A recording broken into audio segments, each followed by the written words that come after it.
আমি এই পর্যায়ে বক্তব্য রাখার জন্য সবিনয় অনুরোধ করছি Mohammad Enayet Hossain, managing director Enayet international limited, আর নাম্বার 2316, নন এনলিস্টেড আরএল অ্যাসোসিয়েশনের সম্মানিত আহ্বায়ক।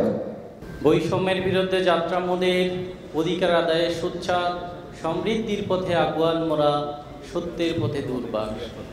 এই কথার বলার অর্থ হচ্ছে আসলে আমরা কেন সিন্ডিকেট চাই। আমরা যদি ছোট্ট করে একটা উদাহরণ দিই, সৌদি আরব বর্তমান বাজার কিন্তু সিন্ডিকেট মুক্ত। তো সৌদি আরব বাজারটা আপনারা যদি বিশেষ করে লক্ষ্য করেন 50 থেকে 60 জনের হাতে। তো ইনারা হচ্ছে বিভিন্নভাবে সৌদি আরব থেকে কাজ কিনে নিয়ে আসেন, আর হচ্ছে আমরা যারা ছোট ছোট এজেন্সি বা হচ্ছে মালিক বৃন্দ আছি ওনাদের কাছ থেকে আসলে কাজ করানোর সুযোগ পাচ্ছি বা কাজ করাচ্ছি। তো সেক্ষেত্রে আসলে আমরা মালয়েশিয়ার ক্ষেত্রে সিন্ডিকেট করতে হবে কেন? মালয়েশিয়া তো সিন্ডিকেটের প্রয়োজন নাই।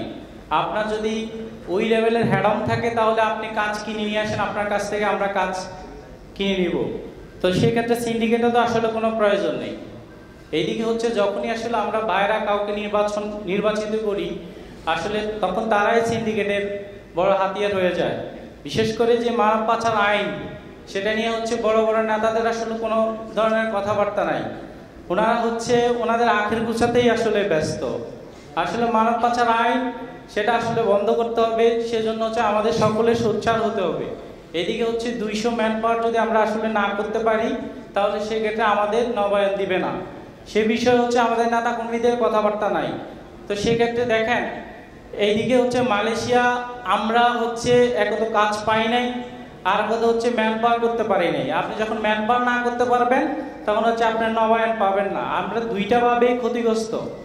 একত হচ্ছে 200 ম্যান পাওয়ার করা লাগবে, সেটাও আপনি করতে পারলেন না। তো হচ্ছে সকলের সামনে যখন এই ভোট আসতেছে আপনারা সবকিছু বুঝে শুনেই আসলে ভোট দিতে হবে।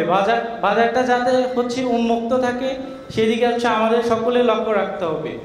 আর আরেকটা বিষয়, আমরা যারা নতুন ব্যবসায়ী, আমাদের যাদের হচ্ছে অ্যানলিস্টেড সমস্যা, বাইরের কোনো আসলে এই পর্যন্ত উদ্যোগ গ্রহণ করে না। আমি বিশেষ করে এই মহাজনকে আমি একজন বাইরের সদস্য হিসাবে বলতে চাই, আপনারা আপনাদের নির্বাচনী ইশতেহারে বা অন্যদেরকে বলতে চাই নির্বাচনী ইশতেহারে যাতে করে সৌদি অ্যানলিস্টেডের বিষয়ে আসলে আপনারা একটু নজর রাখবেন, সুদৃষ্টি রাখবেন। আপনারা যদি আসতে পারেন সেই বিষয়ভাবে যথাযথ কাজ হয় সে বিষয়ে আসলে একটু লক্ষ্য রাখবেন। আর একটা হচ্ছে আমরা যে বিএমইটি রিক্রুটিং লাইসেন্স করেছি, এদিকে দেখেন একটু লক্ষ্য করে দেখেন আমাদের হচ্ছে এফডিআর যে লভ্যাংশ সেটা আসলে আমরা পাচ্ছি না বা পাওয়ার সুযোগ নাই। 2021 বা 21 সনের শেষের দিকে 22 সনের প্রথম দিকে যারা হচ্ছে এফডিআর করছে তারা কিন্তু সেই লভ্যাংশ পাচ্ছে না। এদিকে আপনি যদি একটু চিন্তা করে দেখেন ডে বাই ডে বা ইয়ারলি হচ্ছে আমাদের মুদ্রাস্ফীতি হচ্ছে 100 টাকার মান প্রতি বছর হচ্ছে। এবারকার স্ট্যাটিস্টিক্স অনুযায়ী যতটুকু দেখলাম বাজেট 6.5 টাকা কমে যায়। তাহলে আপনি যদি চিন্তা করে দেখেন 10 বছর পরে আপনার এই 20 বা 20 লক্ষ টাকার অবস্থা কোথায় যাবে? 6 টাকা করে যদি প্রতি বছরের মান কমে যায় তাহলে কি অবস্থা হবে? তো এই বিষয় আসলে আমাদের সকলে এদিকে শুনতেছি নাকি লিবিয়া সিন্ডিকেট, আবার নাকি সৌদি সিন্ডিকেট, এই বিষয়গুলো যথাযথ আসলে আমাদের সোচ্চার হওয়া লাগবে।